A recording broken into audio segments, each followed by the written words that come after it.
Most home cooks think they're bad at cooking because their food always sticks. In reality, you aren't a bad cook, you're just using a pan that requires professional grade heat control. At Wade Media Labs, we launched the Zero Stick Challenge. We wanted to find pans that perform even when your heat management is inconsistent or outright wrong. We simulated worst-case heat management. We tested 15 pans by ignoring the Leidenfrost effect, adding cold proteins to cold oil in pans that hadn't reached a stable thermal equilibrium.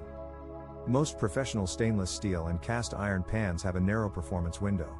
If your temperature is off by even 20 degrees, the molecular bond between the protein and the metal becomes permanent.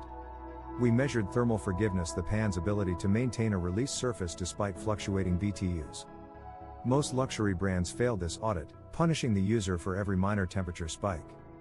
Out of 15 contenders, only 3 pans emerged as truly beginner-proof. These winners utilized a specific metallurgical density that prevents localized hot spots and maintains a wide zero-stick window. You shouldn't need a culinary degree to fry an egg. In the workshop of the kitchen, the right equipment should compensate for your technique, not fight against it.